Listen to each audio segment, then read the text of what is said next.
کسی کی زبان رسول اللہ کے ذکر سے خاموش نہ رہے. محبت سے بولے الصلاۃ والسلام.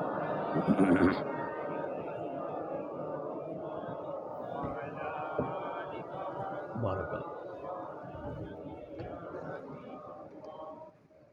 سرکار کا مثیل نہ قرآن کا جواب. محبت سے بولے سبحان اللہ. اس کو چھوڑ. سرکار کا مثیل نہ قرآن کا جواب. سرکار کا مثیل نہ قرآن کا جواب. سرکار کا مثیل نہ قرآن کا جواب. سرکار کا مثیل نہ قرآن کا جواب. سرکار کا مثیل نہ قرآن کا جواب. سرکار کا مثیل نہ قرآن کا جواب. وہ آخری رسول ہے یہ آخری کتاب. وہ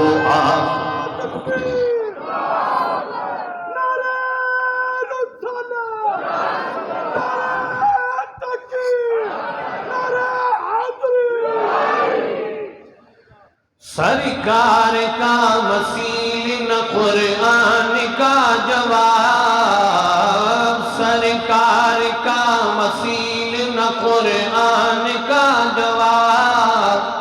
وہ آخری رسول ہے یہ آخری کتاب. وہ آخری رسول ہے یہ آخری کتاب. سرکار کا مثیل نہ قرآن کا جواب. سرکار کیا ہے بالیقین اللہ کی زبان. رب بھی بولتا ہے, رب بھی بولتا ہے, تو وہ بھی محمد کی زبان سے بولتا ہے.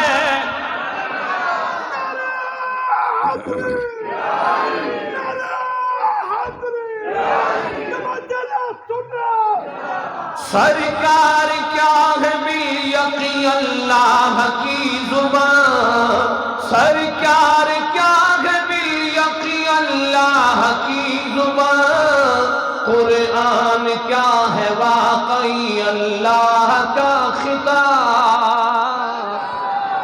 قرآن کیا ہے واقعی اللہ کا خطاب. سرکار کا مثیل نہ قرآن کا جواب. قلب و نظر کو ملتی ہے دونوں سے روشنی. چاہے قرآن ہو چاہے صاحب قرآن ہو, دونوں سے ہر مومن مسلمان کو فیضان ملتا ہے. قلب و نظر کو ملتی ہے دونوں سے روشنی. قلب و نظر کو ملتی ہے دونوں سے روشنی. وہ بھی ہے آفتاب تو یہ بھی ہے آفتاب. وہ بھی ہے آفتاب تو یہ بھی ہے آفتاب. سرکار کا مثیل نہ قرآن کا جواب. سرکار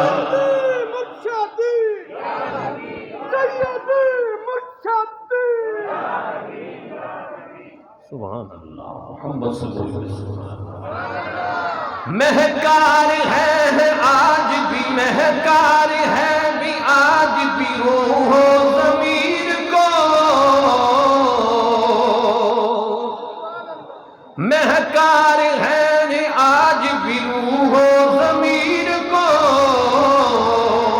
گلزار حق کے نور کے دو بہترین گلاب. سرکار کا مثیل نہ قرآن کا جواب. وہ آخری رسول ہے یہ آخری کتاب. قادیانی کے منہ پر تھپڑ مارا ہے اس شاعر نے. وہ کہتا ہے یہ آخری رسول ہے یہ آخری کتاب. اور یہی آیت کریمہ میں نے آخری رکعت میں پڑھی. میرا رب فرماتا ہے قد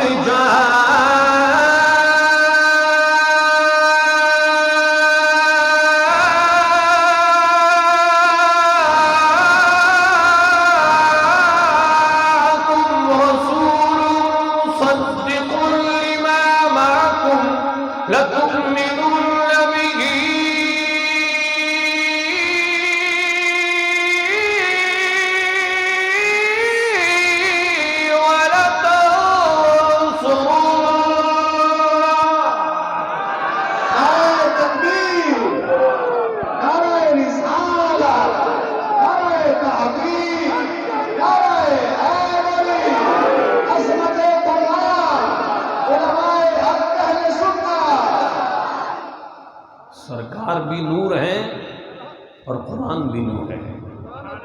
میرے رب نے دو نوروں کی بات قرآن میں یکجا کی ہے. اگر آپ کا ذوق ہوگا تو میں قرآن پڑھوں گا.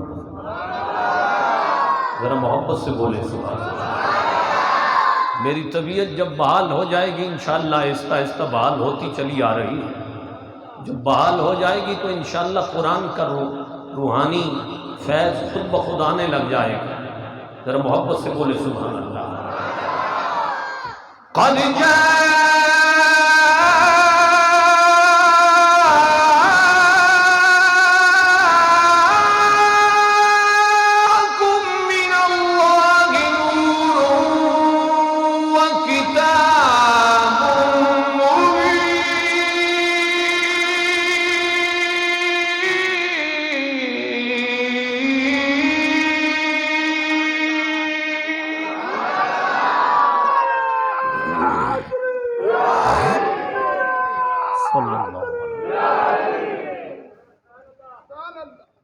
فرمایا تحقیق تمہارے پاس رب کا ایک نور آیا اور روشن کتاب آئی.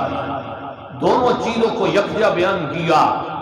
قرآن کو بھی صاحب قرآن کو بھی پتہ چلا جہاں قرآن کا ذکر کیا جائے گا وہاں صاحب قرآن کا بھی ذکر کیا جائے گا.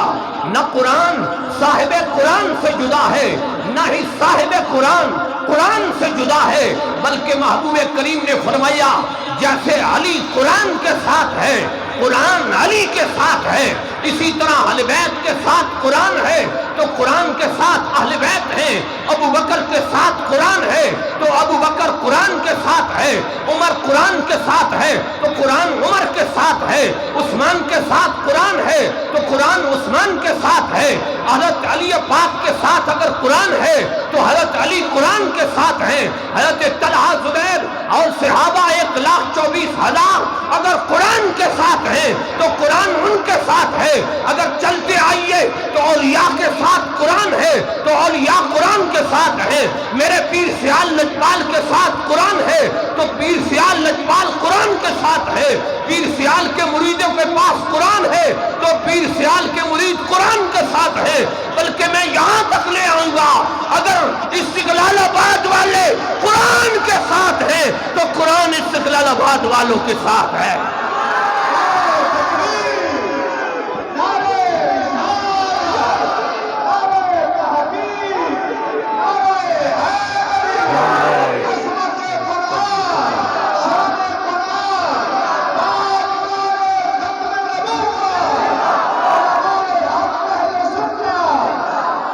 اگر تابع رسول کے پاس قرآن ہے دنیا میں تو وہ تابع رسول دعا کرتے ہیں اے مولا میں ہر رات تیرے دربار میں قرآن کی تلاوت کرتا ہوں. قربان جاؤں ان لوگوں پر جنہوں نے ساری زندگی قرآن کو کمایا ہے، قرآن کی تلاوت کو نہیں چھوڑا، ہم تو صرف رمضان میں پڑھتے ہیں تو قرآن اپنا فیضان دیتا ہے، واللہ دل اتنا نرم ہوتا ہے قرآن سے کہ کسی اور ذکر سے نہیں ہوتا جتنا قرآن کی تلاوت سے دل نرم ہوتا ہے۔ غور فرمائیے گا، حضرت ثابت بنانی تابعی رسول ہے، ساری رات مسجد نبوی کے سین میں قرآن پڑھتے ہیں اور دعا کرتے ہیں ختم قرآن پہ، اے میرے اللہ جس طرح تو نے دنیا میں پڑھنے کا شرف بخشا، قبر میں بھی عطا کرنا۔ گول کن قبر کھودنے والا کہتا ہے جب ہم نے ثابت بنانی کو قبر میں رکھا، آخری عید رکھ رہے تھے، ہم نے دیکھا ثابت بنانی قبر میں کھڑے ہو گئے اور کھڑے ہو کر اللہ رب العزت کے کلام کی تلاوت شروع کر دی۔ ہم نے پوچھا ثابت بنانی یہ کیا ہے؟ فرمایا میں نے دنیا میں دعا کی تھی، مولا میں قرآن پڑھتا ہوں، مجھے قرآن کی تلاوت قبر میں بھی دینا، میری دعا قبول ہو گئی ہے، میں قیامت تک قبر میں قرآن کی تلاوت کرتا رہوں گا۔ ہم بھی دعا کرتے ہیں میرے اللہ، ہم گناہگار سہی، ہم خطا کار سہی، ہم تیرے قرآن کو صحیح پڑھنے والوں میں سے نہ صحیح، لیکن پڑھتے تو ہے نا۔ اے میرے اللہ جس طرح دنیا میں اچھے تلفظ انداز سے پڑھنے کی توفیق بخشی ہے، مالک اسی طرح قبر میں بھی قرآن کی تلاوت عطا فرما۔ اس لیے میرے پیارے، قرآن ایک ایسی دوائی ہے کہ حکماء کی دوائی ختم ہو جاتی ہے، ڈاکٹروں کی سرچ ختم ہو جاتی ہے، جہاں مشینری کی سرچ ختم ہوتی ہے، جہاں تمام دوائیاں ختم ہو جاتی ہیں، وہاں اگر دوائی مومن کے لیے شروع ہوتی ہے تو پھر قرآن کی شروع ہوتی ہے۔ میرے محبوب آقا کی یہ حدیث مد نظر رکھیے گا، سرکار فرماتے ہیں خیر الدواء القرآن۔ کسی بھی میڈیکل اسٹور پہ چلی جاؤ، جو دوائی لو گے اس کے اوپر ڈیٹ ایکسپائری بھی موجود ہوگی کہ فلاں تاریخ تک یہ دوائی چلے گی، اس کے بعد تمہارا استعمال کرنا نقصان دہ ہے۔ ہر کمپنی ڈیٹ ایکسپائر بھی دیتی ہے، لیکن واللہ آمنہ کے لال کے اس قرآن کی ایسی دوائی ہے جو لانگ لائف ہے، جس کے اندر ڈیٹ ایکسپائر نہیں ہے۔ ہر دوائی کے اندر ڈیٹ ایکسپائر موجود ہے، تم مہینہ میں استعمال کرو، 10 دنوں کے لیے کرو، 7 دنوں کے لیے کرو، آگے دوائی کا استعمال منع ہے۔ لیکن آمنہ کے لال فرماتے ہیں میں امت کو ایسی دوائی دے کے جا رہا ہوں، فرمایا کوئی دل کا مریض ہوگا وہ اس دوائی کو استعمال کرے، جو بلڈ پریشر کا مریض ہوگا وہ اس دوائی کو استعمال کرے۔ دنیا کی ہزاروں نہیں لاکھوں بیماریوں کا علاج قرآن کے اندر موجود ہے۔ آمنہ کے لال فرماتے ہیں میں بہترین دوائی دے کے جا رہا ہوں، فرمایا جو اس دوائی کو استعمال کرتا رہے گا یہ لانگ لائف اس کی گارنٹی ہے، فرمایا قیامت تک یہ چلے گی، ڈیٹ ایکسپائر قرآن کی دوائی میں نہیں ہے۔ فرمایا جو بھی اس دوائی کو لیتا رہے گا رب اسے ہر بیماری سے شفا عطا فرماتا رہے گا۔ نعرہ رسالت، نعرہ تحقیق، نعرہ حیدری، حسرت قرآن، شان قرآن، تاجدار ختم نبوت۔ صحابہ کہتے ہیں ہمارا قافلہ چل رہا تھا، ہم ایک دیہات سے گزرے، دیہات والے سردار کو کسی زہریلی چیز نے کاٹ لیا، حکیموں کے علاج بیکار ہو گئے، سارے عقل مندوں کے علاج بیکار ہو گئے، دیہات والے پریشان ہیں ہمارا سردار مر رہا ہے، کوئی دوائی ہو۔ قافلے والوں کو انہوں نے روکا، اے قافلے والوں تمہارے اندر کوئی حکیم ہے؟ صحابہ نے پوچھا وجہ کیا ہے؟ بخاری شریف کی حدیث بیان کرنے جا رہا ہوں۔ صحابہ نے پوچھا وجہ کیا ہے؟ انہوں نے کہا سردار کو زہریلی چیز نے ڈسا ہے، ہو سکتا ہے اس کی موت واقع ہو جائے، ہر علاج ناکارہ ہو چکا۔ ہر عقل مندی ختم ہو چکی، اب ہمارے لیے کوئی رستہ نہیں ہے۔ صحابہ نے کہا ہمارے پاس دم ہے۔ انہوں نے کہا کون سا؟ فرمایا آمنہ کا لال کا دیا ہوا قرآن ہے۔ محبت سے بولیے سبحان اللہ۔ صحابہ نے کہا ہم قرآن پڑھیں گے، لیکن ہمارے پاس پہلے کمپرومائز کرو، ہمارے ساتھ سمجھوتا کرو،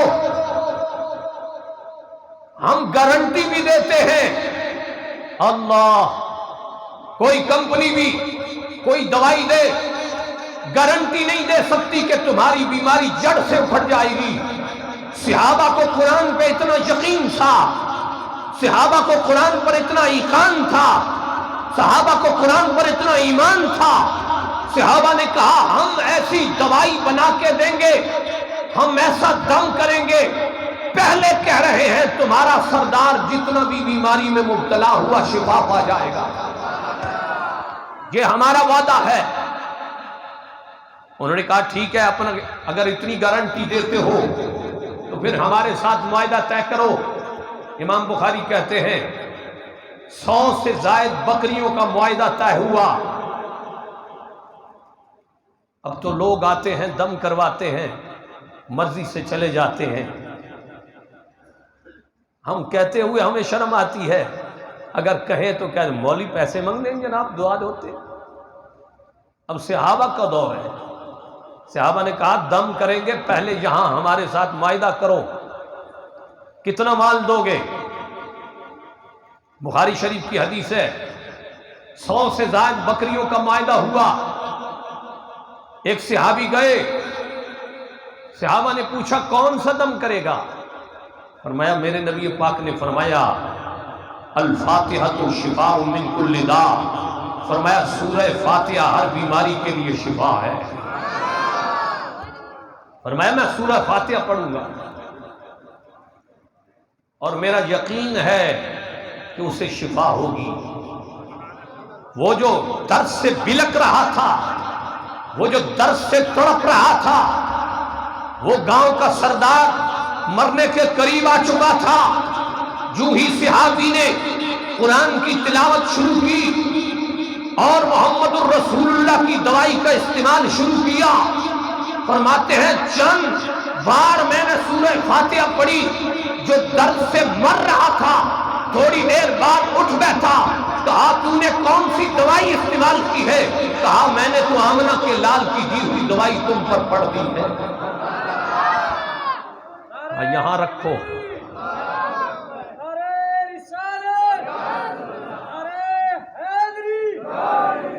اپنے معاہدے کے مطابق یہاں رکھو اپنا مال۔ صحابہ میں جھگڑا پیدا ہوا، بکریاں کیسے لیں؟ انہوں نے کہا یہ فیصلہ رسول اللہ فرمائے۔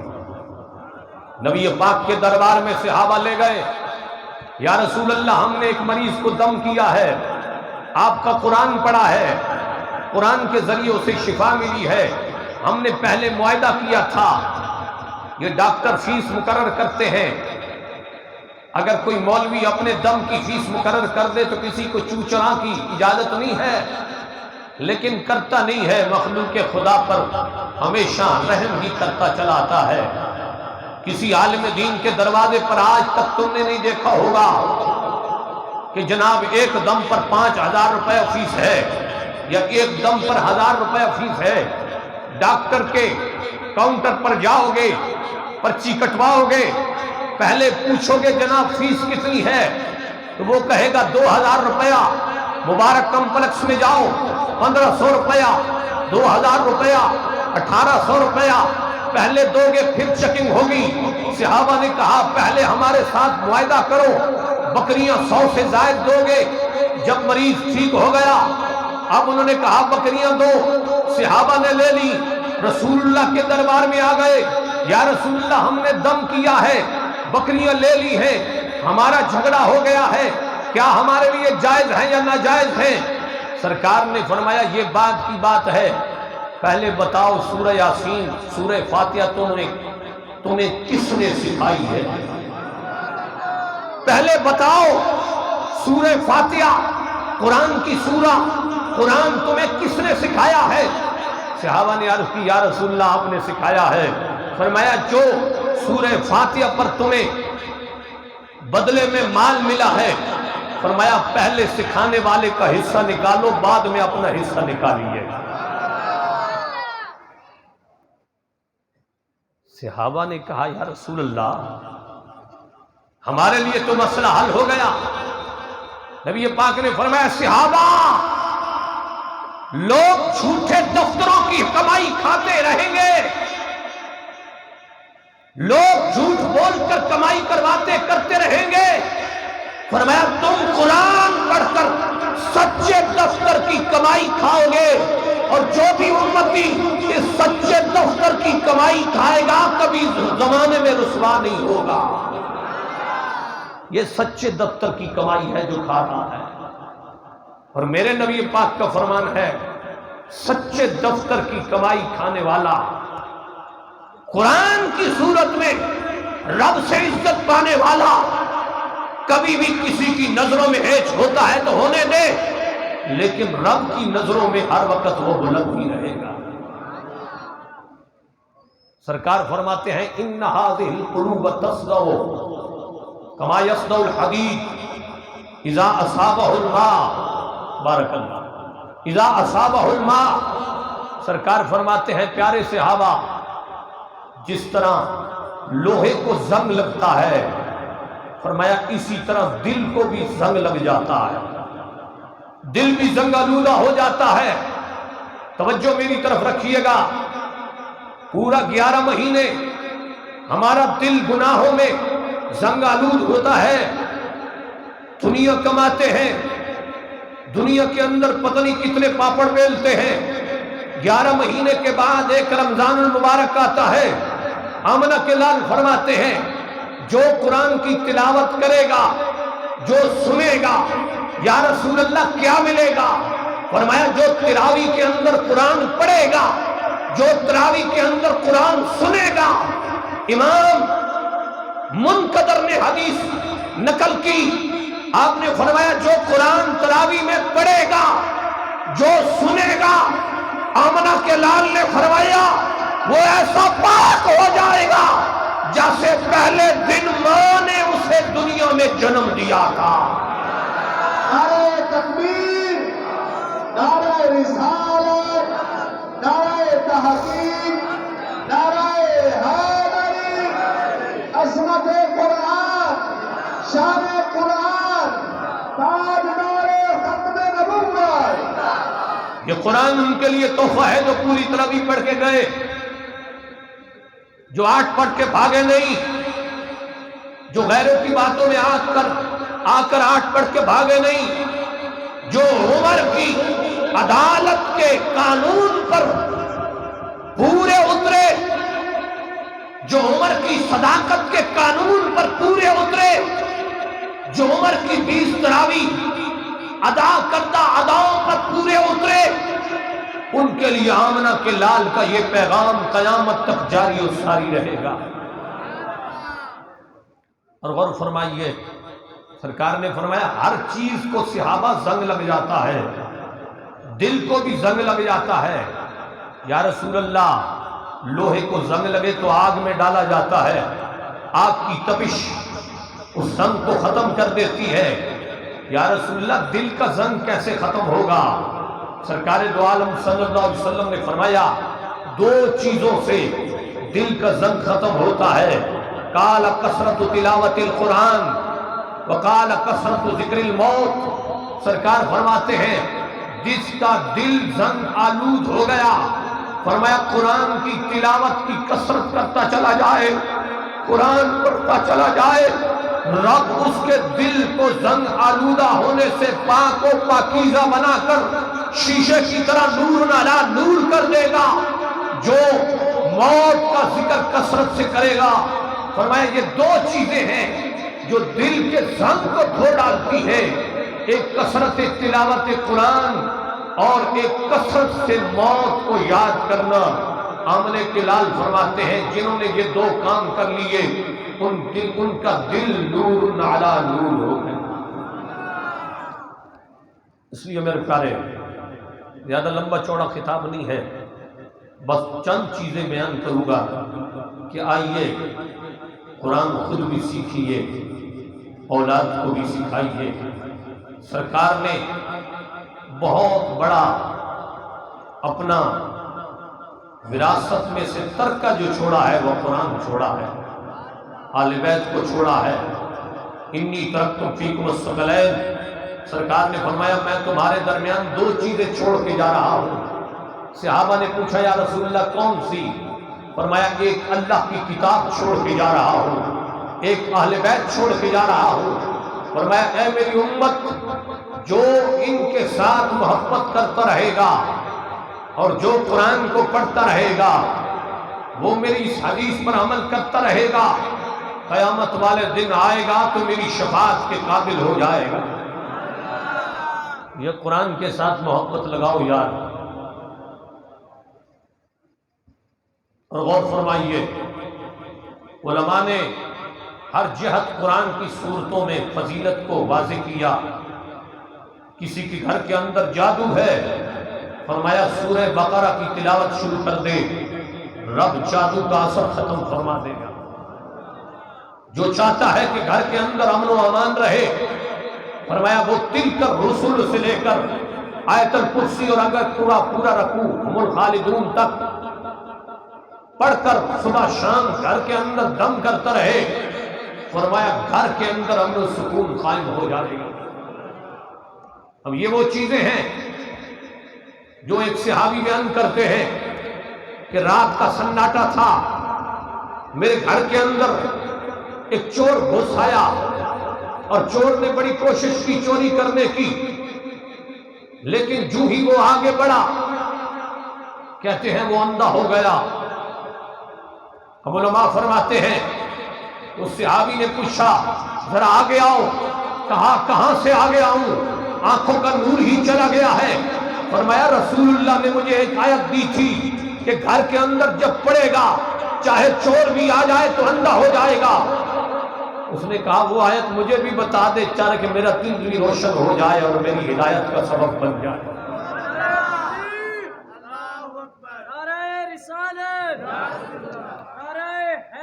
قل ادعوا اللہ او ادعوا الرحمن، یہ آیت کریمہ ہے۔ قل ادعوا اللہ او ادعوا الرحمن ایما تدعوا فلہ الاسماء الحسنی۔ فرمایا جو بندہ یہ آیت گھر کے اندر تلاوت کر کے سوتا ہے اس کا گھر چوری سے محفوظ ہو جاتا ہے۔ یہ صحابی نے قرآن کا فیضان عطا کیا۔ آئیے قرآن سیکھیے اور قرآن کے ساتھ ہی محبت قائم کیجیے۔ دو چار چیزیں بیان کر کے اجازت چاہوں گا۔ میرے محبوب دو عالم نور مجسم شفیع معظم صلی اللہ تعالی علیہ وسلم فرماتے ہیں اگر قرآن سیکھنا ہو، توجہ میری طرف رہے، اگر قرآن سیکھنا ہو تو عبداللہ ابن مسعود سے سیکھو۔ اب صحابہ نے پوچھا اے عبداللہ ابن مسعود آپ کا خاصہ کیا ہے، آپ کا سٹینڈرڈ کیا ہے کہ سرکار نے سر فہرست آپ کو قرآن سکھانے کے لیے منتخب فرمایا؟ حضرت عبداللہ ابن مسعود آگے جو جواب دیتے ہیں وہ محبت والی سبحان اللہ کے قابل ہے۔ آپ نے فرمایا کنت نعل رسول اللہ صلی اللہ علیہ وسلم، میری شان یہ ہے کہ میں سرکار کے نالین اٹھانے والا ہوں۔ بارک اللہ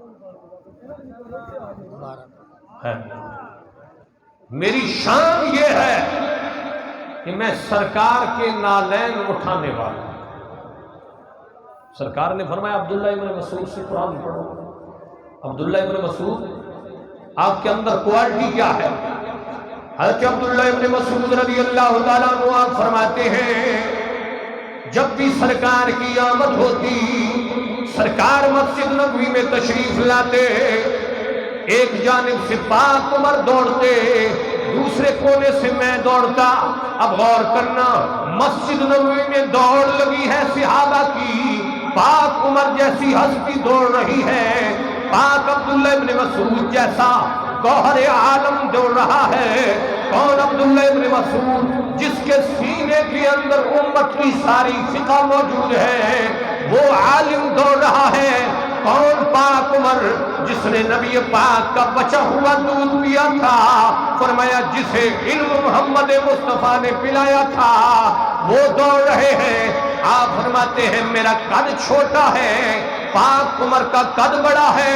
فرمایا مجھے ایڈوانٹیج ملا، میرا چھوٹا قد تھا، عمر جھکنے تھے، عمر کے جھکنے سے پہلے میرا قد چھوٹا تھا، میں سرکار کے نالین کو پہلے اٹھا لیتا تھا۔ عمر جھک رہے ہوتے تھے، فرمایا میں اٹھا کر چوم چکا ہوتا تھا، اور پھر میری عادت تھی، میں نے اپنے جبے کے اندر جیب بنائی ہوئی تھی، جو ہی سرکار کے نالین کو لیتا اپنے جبے میں ڈالتا، بٹن چڑھاتا، سینے کے ساتھ نالین لگاتا، اور ساتھ ہی اللہ اکبر کی تسبیح پڑھتا ہوا عبادت میں مشغول ہو جاتا۔ آج تو لوگ کہتے ہیں نبی کا خیال نماز میں، استغفر اللہ، گدھے اور بیل سے بھی برا ہے۔ میں نے کہا عبداللہ ابن مسعود سے ذرا فکر لے لو، وہ کہتے ہیں مجھے نماز میں مزہ ہی تب آتا ہے جب سرکار کے نالین میرے سینے کے ساتھ لگے ہوتے ہیں۔ عبداللہ ابن مسعود آپ کو قرآن کی یہ خیرات کہاں سے ملی؟ فرمایا مجھے قرآن کی خیرات محمد مصطفیٰ کے جوڑوں کے صدقہ ملی۔ اسی لیے شاعر نیازی نے بڑا پیارا کلام کیا، اگر آپ کا ذوق ہو تو پڑھ دیں۔ ماسٹر مختار صاحب بڑی محبت سے مسکرا رہے ہیں، اللہ سب نمازیوں کو مسکراتا رکھے۔ نالینی تیرے آقا ہے تاجی نیازی کا، نالینی تیرے آقا ہے تاجی سیالی کا،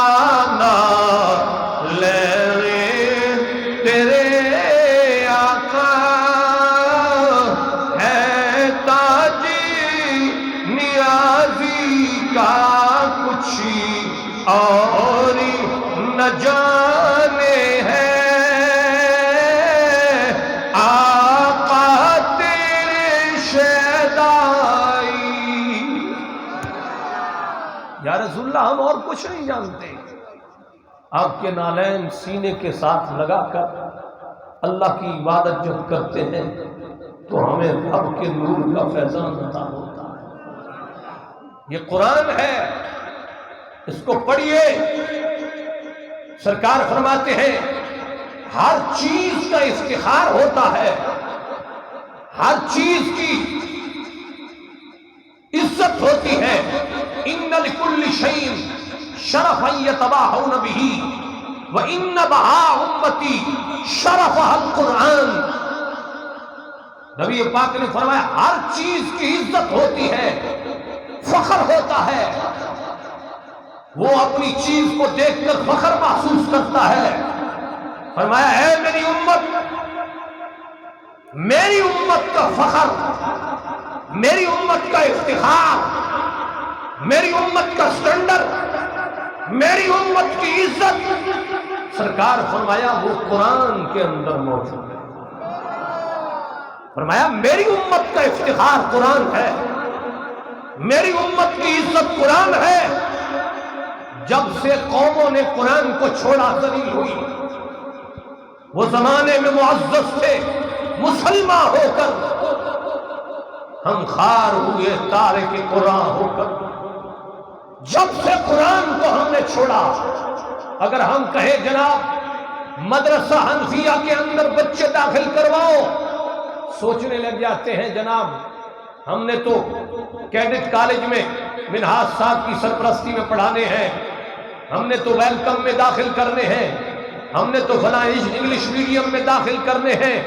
میں نے کہا شوق سے کرواؤ، لیکن یاد رکھنا جب قرآن تیری اولاد قبر میں لے کے جائے گی، جب قرآن تیری اولاد رسول اللہ کے دربار میں لے کے جائے گی، آج میں نے ایک قرآن کا تحفہ حاجی ثناء اللہ کے سپرد عشاء سے پہلے کیا، جو مدینہ پاک میں بیٹھے ہوئے تھے۔ میں نے کہا اے حاجی ثناء اللہ، وہ کہ ہم نہ پہنچ پائے، لیکن میرا یہ نذرانہ تراویح سے پہلے رسول اللہ کے دربار میں پیش کر دیں۔ قرآن کا ایک تحفہ سرکار کے دربار میں ڈائریکٹ حاجی ثناء اللہ نے پیش کیا ہے۔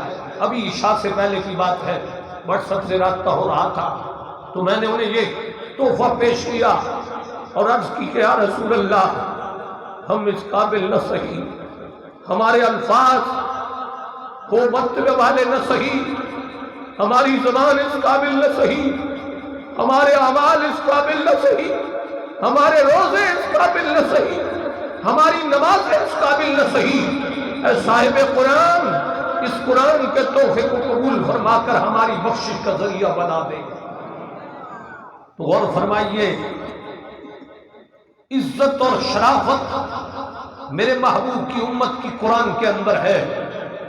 میرے محبوب دو عالم صلی اللہ علیہ وسلم فرماتے ہیں کہ ہر عبادت کے ساتھ رب کا قرب پایا جا سکتا ہے، لیکن سرکار نے فرمایا دنیا میں ایک ایسی واحد عبادت بھی ہے، دنیا میں ایک ایسا واحد ذکر بھی ہے۔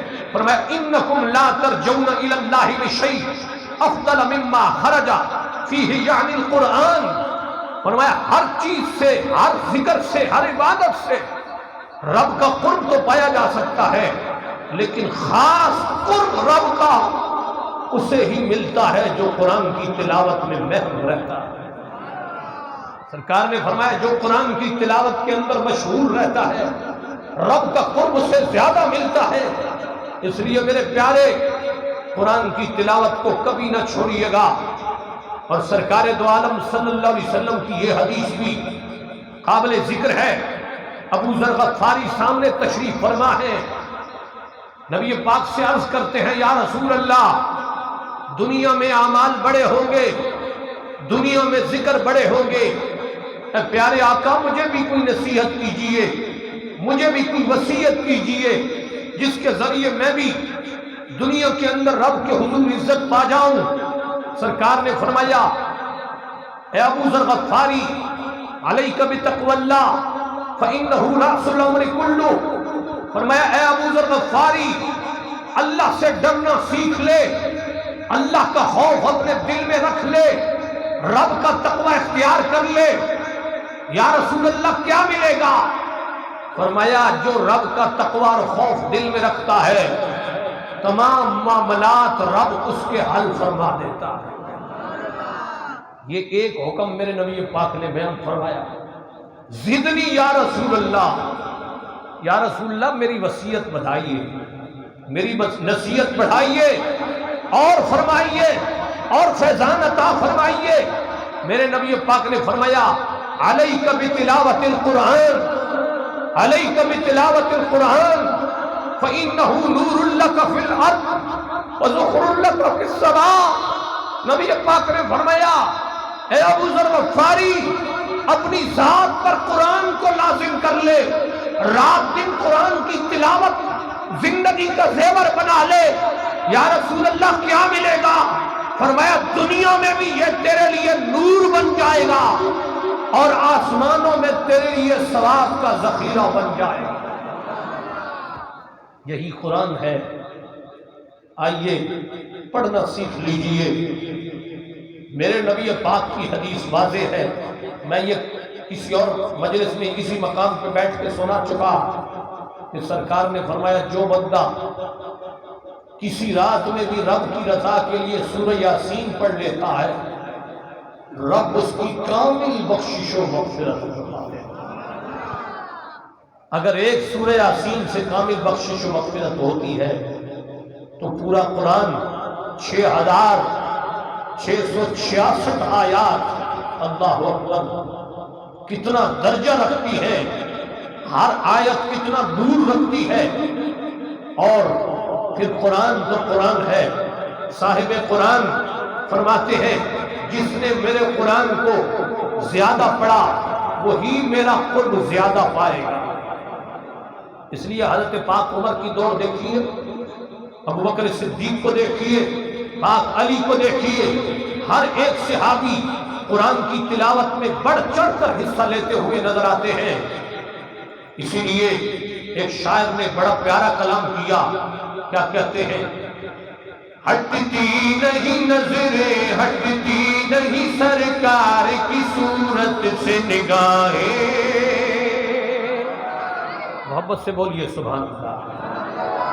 ہٹتی نہیں سرکار کی صورت سے نگاہیں، ہٹتی نہیں سرکار کی صورت سے نگاہیں، ہٹتی نہیں سرکار کی صورت سے نگاہیں،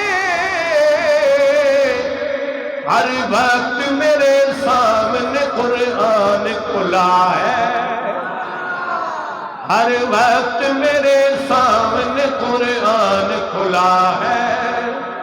اور غور فرمائیے، علامہ اقبال نے بھی اسی بات پہ غور کیا، آپ کیا فرماتے ہیں؟ لو بھی تو قلم بھی تو تیرا وجود الکتاب، لوگ بھی تو قلم بھی تو تیرا وجود الکتاب، گنبد آب گینا رنگ تیرے محیط میں ہوا، لوگ بھی تو قلم بھی تو۔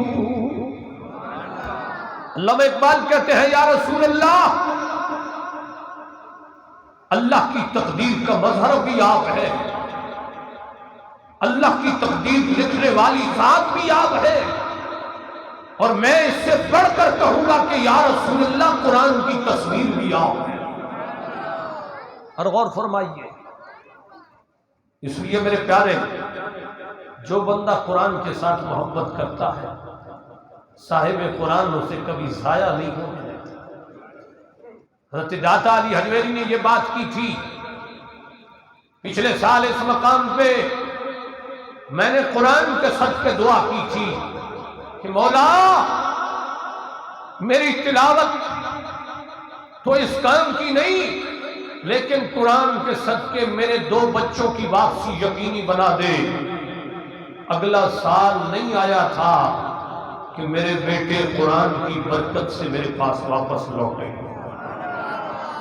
ذرا اٹھ جائیے، کہاں کھڑے ہیں وہ؟ یہ ایک میرا شہزادہ ہے، آگے تشریف سے رحیق ہے، یہ میرا شہزادہ ہے، جو باپ سے چھوٹا ہو اسے ہی پتا ہے کہ 8 سال کی جدائی کیا ہوتی ہے۔ خدا کی قسم قرآن کی بدولت یہ واپس آئے۔ بیٹھ جائے تو یاد رکھیے گا، قرآن اتنی عظمت والی چیز ہے جس کی بدولت رب العزت نسلوں کے اندر عزت عطا کرتا ہے۔ آخری بات کر کے اجازت چاہوں گا، حضرت پاک عمر کا دور ہے، حضرت نافع کو آپ نے مدینہ کا گورنر مقرر کیا۔ حضرت نافع نے اپنے ایک صحابی سے پوچھا، بتاؤ جنگل کا ناظم کسے بنایا؟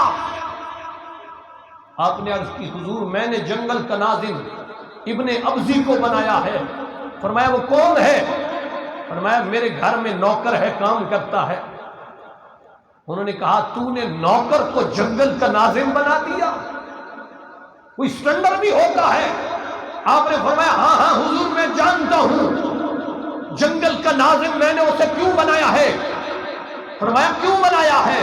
فرمایا ابن ابزی جب قرآن پڑھتا ہے تو رکت طاری ہو جاتی ہے، اس قرآن کی بدولت میں نے اسے جنگل کا ناظم بنا دیا۔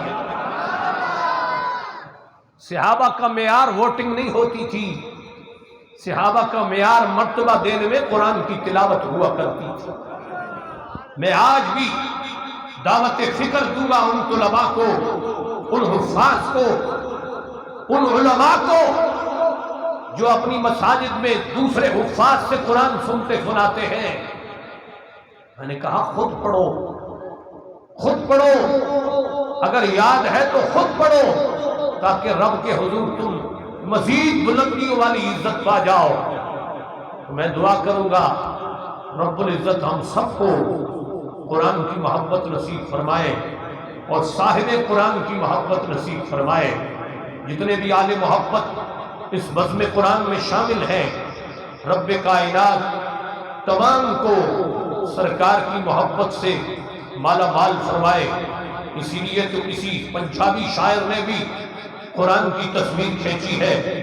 ذرا آپ کا ذوق ہو تو آخری شعر پڑھ دو۔ شعر تو بڑے ہیں لیکن منہاج صاحب کا اشارے کا بھی خطرہ نظر آتا ہے، تو اس بدولت میں بہت مختصر کی میں نے، نہیں تو یہ میرا 2.5 گھنٹے کا موضوع ہے صاحب قرآن کے اوپر۔ میں چاہتا تو محبت بھری باسان اور چھیڑتا، لیکن آپ کے وقت کا بھی خیال ہے اور آگے انتظامی امور بھی میرے پیش نظر ہے ساری چیزیں، اس لیے قرآن کی ہر شرط، ہر زبر، ہر مت مومن مسلمان کے لیے شفا کا درجہ رکھتی ہے۔ قرآن کو پڑھنے والا یقین جانیے اللہ کے دربار میں اتنا بلند ہوتا ہے، اتنا بلند ہوتا ہے، ساری اولاد عزت والی ہوتی ہے، لیکن یقین جانیے جو اولاد صاحب قرآن ہو جاتی ہے، حافظ قرآن ہو جاتی ہے، والدین اسی کا ماتھا چومتے نظر آتے ہیں۔ میں اپنی ماں کی بات کروں تو بے جا نہیں ہوگا جس نے اپنی اولاد کو قرآن کے معاملات کے اندر مشقت میں ڈالا، لیکن کرم پہ کرم یہ ہوا کہ جب بھی ہم قرآن مصلح پہ پڑھ کے واپس آتے تھے، ماں انتظار میں ہوتی تھی کب میرا بیٹا آئے گا، میں پہلے ماتھا چوموں گی، بعد میں دودھ پیش کروں گی، کہوں گی بیٹا یہ ساری سختیاں تمہاری اس عزت کے لیے تھی جو آج تمہیں عزت مل رہی ہے، یہ ساری قرآن کی بدولت تھی، یہ مارے جو پڑی ہے یہ قرآن کی عزت کی وجہ سے تھی، آج جو تمہیں پروٹوکول گھر کے اندر مل رہا ہے، گھر کے اندر بھی اسے ہی پروٹوکول ملتا ہے جو قرآن کی تلاوت کے اندر رب العزت اسے عزت عطا کر دے۔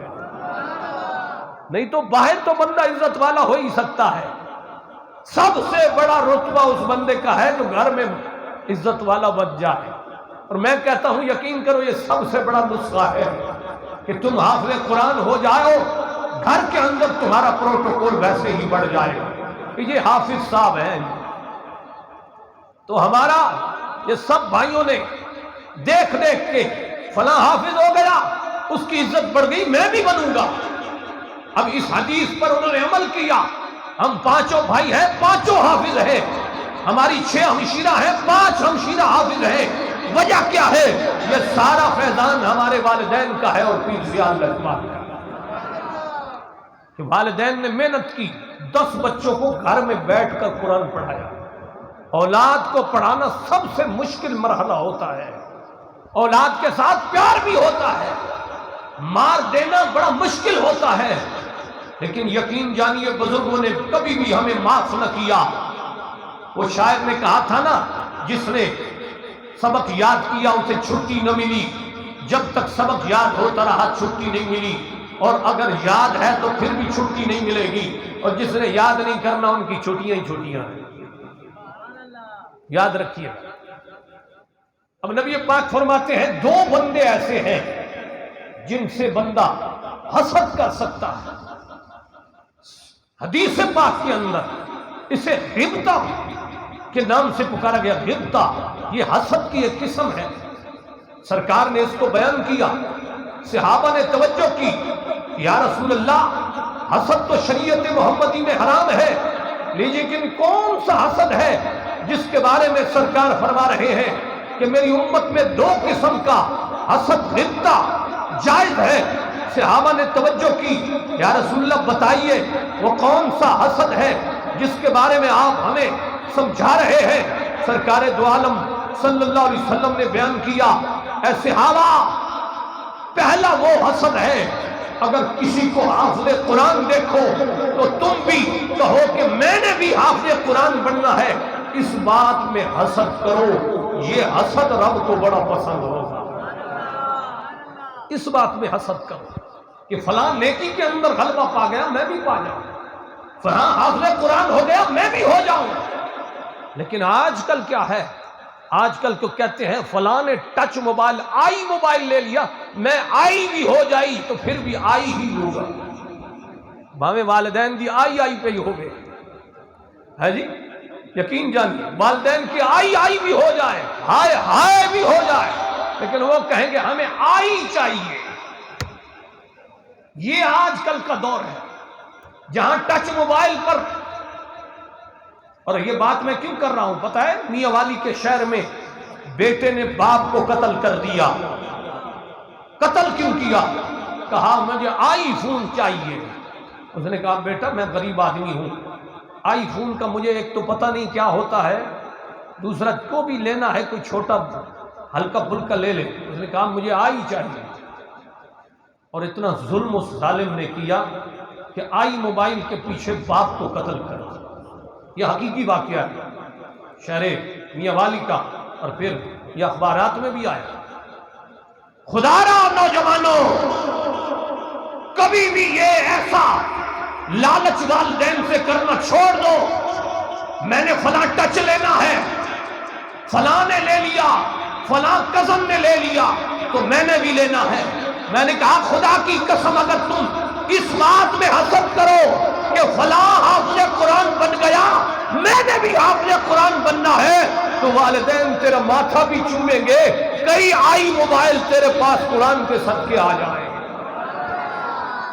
لیکن ہم نے تو الٹی گنگا چلائی ہوئی ہے، الٹی گنگا چل رہی ہے اس دنیا میں، خواہشات نفس کو پورا کرنا ہے، دینی معاملات میں ہزاروں کو میل دور ہوں گے۔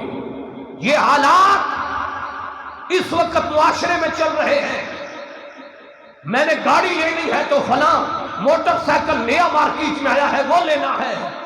میں کہتا ہوں کبھی والدین کو یہ بھی کہا کر کہ میں نے عالم دین بننا ہے، عالم دین بننے کے بعد مفتی کورس بھی کرنا ہے، پھر مفتی کورس کر لے گا۔ ہم جیسے گناہگار آپ کے سامنے ہیں، میں نے مسجد سے کسی سے روپیہ نہیں لیا، میری گاڑی سامنے کھڑی ہے، یہ انتظامیہ سامنے ہے، میں نے ان سے کوئی روپیہ بھی بس گاڑی کے معاملے میں امداد نہیں لی۔ ہم بچپن میں سوچا کرتے تھے فلاں سائیکل پہ ہے، ہمیں والد صاحب کہتے تھے دین پڑھ جاؤ گے بیٹا تو یہ سائیکل کوئی چیز نہیں، گاڑیاں بھی کوئی چیز نہیں ہوں گی۔ آج واللہ یہ ساری چیزیں ہمیں ملی ہے تو اس قرآن کی بدولت ہے۔ واللہ ہم اس بات پہ فخر محسوس کرتے ہیں، یہ ساری چیزیں قرآن اور دین کی بدولت ہیں۔ یقین جانیے بڑے سے بڑا موٹر سائیکل بھی مل جائے گا، گاڑی بھی مل جائے گی، لیکن پہلے رب کو تو مناؤ، دین تو پڑھو، دین کے اندر سٹرونگ ہو جاؤ۔ یہ دنیا تو بیکار چیز ہے۔ آمنہ کے لال کے ساتھ پیار رکھو، فرمایا یہ ایسا پیار ہوگا کہ دنیا کا سارا مال تیرے قدموں کے اندر نچھاور کر دیا جائے۔ فرمایا دو بندوں سے حسد رکھ سکتے ہو، ایک وہ جو حافظ قرآن ہو، تم بھی حافظ قرآن بننے کی کوشش کرو، دوسرا وہ جو مالدار ہو اور پھر مال اللہ کے راستے میں قربان کرے۔ رسول اللہ نے فرمایا ایسے بندے سے حسد کرو جو اپنا مال دین کے نام پہ قربان کرتا ہے، فرمایا اس سے حسد کرو کہ اسے رب نے مال بھی دیا ہے اور نیکی میں لگانے کی توفیق بھی دی ہے۔ ایسے بندے سے حسد جائز ہے۔ میری بات سے بات نکلتی آ رہی ہے، معذرت کے ساتھ دو چیزیں بیان کر لوں، محبت سے بولیے سبحان اللہ۔ نبی آپ کہے تو میں کروں گا، محبت سے بولے سبحان اللہ۔ وائسرا ہند انڈیا کو بہت بڑا حکمران، اپنے دور کے اندر ہندو حکمران، اس نے پوری بھارت کے اندر اعلان کروایا، کہا قرآن مساجد سے اٹھا لو، قرآن مارکیٹوں سے اٹھا لو، قرآن کو جلا ڈالو، قرآن چھاپنا بند کر دو، یہ مسلمانوں کا قرآن ختم ہو جائے گا۔ وائسرائے ہند کو خط لکھا ایک نابینا حافظ قرآن نے، کہا وائسرائے ہند تیری مرضی ہے تو حکمران ہے، قرآن جلا ڈالے، قرآن چھپوانا بند کر دے، قرآن مساجد سے اٹھوا لے، تو حکمران ہے، لیکن ذرا یہ تو بتا جو ہمارے سینے میں محفوظ ہو وہ کیسے نکالے گا؟ جو ہمارے سینے میں ہے وہ کیسے نکالے گا؟ وائسرائے ہند نے کہا سروے کرو، دلی سے خط آیا ہے، دلی کا سروے کیا گیا۔ اب دلی کا سروے ہوا، دیکھا گیا کتنے حافظ ہیں۔ ایک دلی شہر میں اس وقت 1,00,000 حافظ نکلے۔ میں کہتا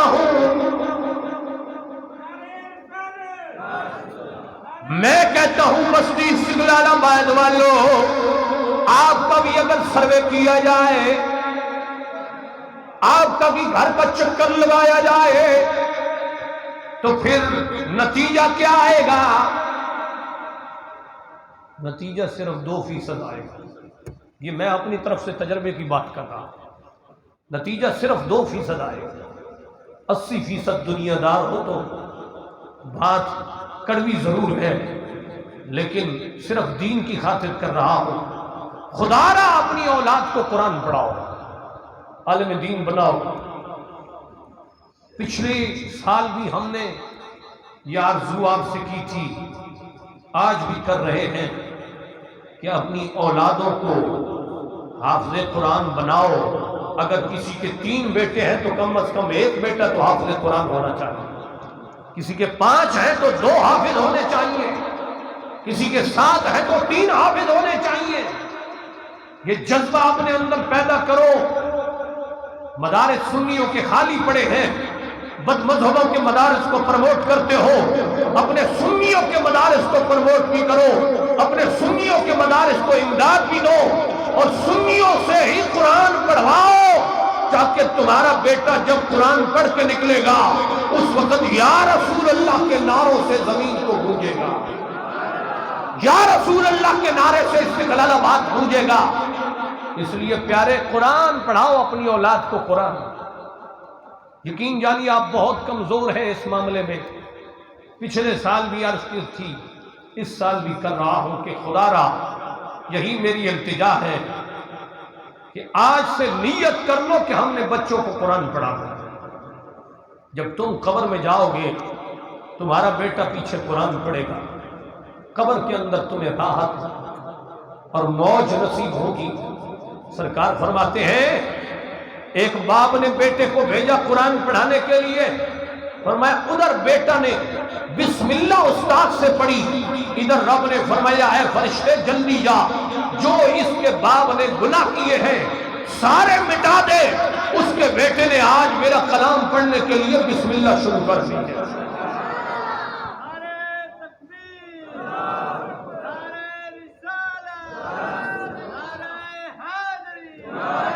میں مبارکباد پیش کروں گا ان دوست احباب کو جو اپنی اولادوں کو قرآن پڑھا رہے ہیں۔ میری نظر میں ہے بہت سارے ایسے لوگ موجود ہوں گے، اور پھر دوسرے نمبر پر میرے جتنے بھی نمازی ہیں ان کو بھی، اور معتکفین کو بھی جو اعتکاف کی حالت میں مسجد کو رونق افزا بنا رہے ہیں۔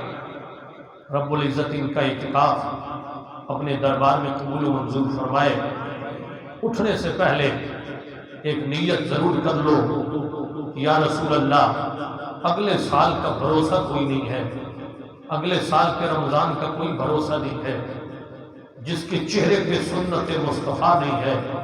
یا رسول اللہ آج سے میں آپ کے دربار میں یہ نیت کرتا ہوں قرآن کے صدقے کہ اے صاحب قرآن، آپ کی عزت کی خاطر اور آپ کی غلامی کی خاطر میں اپنے چہرے پر آپ کی سنت کو ضرور سجاؤں گا۔ نیت کر لے ضرور۔ اٹھواتا نہیں ہوں، مجھے ڈر لگتا ہے، کئی بار اٹھوایا الحمدللہ، کئی ساتھیوں نے داڑھی رکھی ہے۔ آج سے ارادہ کر لیں کہ ہم سنت مصطفیٰ انشاءاللہ چہرے پہ سجائیں. اور جو بابے، میں ایک جملہ بولا کرتا ہوں وہ پھر بولوں گا، جو بابے پپو بننے کے شوق میں ہیں ان کو بھی میں دعوت فکر دوں گا کہ اب وقت گزر چکا، اب رب کو منانے کا وقت آ گیا، اب وقت گزر چکا، اب کاملی والے کو منانے کا وقت آ گیا ہے، اب وقت گزر چکا، قبر کی طرف آنے کا وقت آ گیا ہے. اس لیے اپنی آخرت کو سنوارو، اپنی اصلاح کر لو. اللہ ہم سب کو بہترین شریعت مطہرہ کا پہرادار و تابعدار بنائے. اور دوسرے نمبر پر یہ نیت بھی کر لیں کہ انشاءاللہ 5 وقت کی نماز انشاءاللہ تکبیر اولیٰ کے ساتھ پڑھنے کی کوشش کریں. یہ نیت کر لیں. ہاں، ایسے نہیں کہ رمضان گیا تو ہم بھی گئے، ہے جی، فصلی بٹیرے نہیں بننا. اصلی مسلمان بن کے مسجد کے اندر حاضری کو یقینی بنائیں. یہ بہت کوفت ہوتی ہے ہمیں کہ ایک بندہ 10 دن مسجد میں رہے اعتکاف کی صورت میں اور پھر پورا سال مسجد میں نظر نہ آئے. سرکار فرماتے ہیں جس نے حج کیا، فرمایا بعد میں دیکھو کہ وہ نمازوں پر قائم ہے، گناہوں سے بچتا ہے. فرمایا اگر اس طرح ہے تو سمجھو کہ اس کا حج قبول ہو گیا.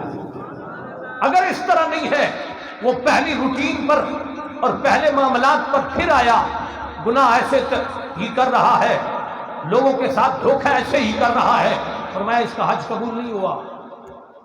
اسی طرح معاملات ہیں ہمارے کہ ہم رمضان شریف میں تو آ جاتے ہیں لیکن جب بھاگ جاتے ہیں تو سمجھو ہماری نمازیں بھی قبول نہیں ہوئی، ہمارے روزے بھی کسی کام کے نہیں ہیں. اپنے آپ کو بدلیے نیکی کے معاملے میں. رب العزت ہم سب کو سرکار کی محبت نصیب فرمائے، اس مسجد کو ہمیشہ آباد و شاد رکھے جیسے آپ لوگ ہمارے ساتھ محبت کرتے ہیں اور ہمارا خیال رکھتے ہیں. رب کی رحمت آپ کا ہمیشہ خیال رکھے اور رب العزت آپ کو ہمیشہ کسی غیر کا محتاج نہ ہونے دے. میری یہ ہمیشہ دعا ہے. میں آپ کا خادم ہوں، مجھے خادم ہی سمجھیے گا اور مجھ سے اگر کوئی کمی کوتاہی ہو جائے تو واللہ معاف کر دیجیے گا. میری زندگی کا بھروسہ نہیں ہے، میرے وقت کا بھروسہ نہیں ہے. بس میں اس مسجد میں خدا کے گھر کی خدمت کے لیے آیا ہوں.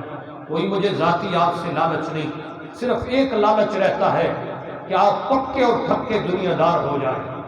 بس ایک لالچ ہے کہ آپ قرآن کے شیدائی ہو جائیں. ایک لالچ ضرور آپ سے رہتا ہے کہ آپ سنت مصطفیٰ کے پیکر ہو جائیں. ایک لالچ ضرور رہتا ہے کہ آپ مصطفیٰ کے ایسے حوادار بن جائیں کہ آپ کی زبان پر ہمیشہ یا رسول اللہ کی تسبیح علامتی ہے. یہی لالچ ہے ہر نوجوان سے میرا اور ہر بزرگ سے میرا کہ رسول اللہ کے ساتھ محبت کرنا سیکھ لیں، قرآن کے ساتھ محبت کرنا سیکھ لیں، رب کے گھر کے ساتھ محبت کرنا سیکھ لیں. واللہ جس دن سے آپ کے اندر یہ تبدیلی آ گئی کہ آپ نمازوں کے پابند ہو گئے، آپ قرآن کی تلاوت کے پابند ہو گئے، آپ رسول اللہ کے حوادار ہو گئے،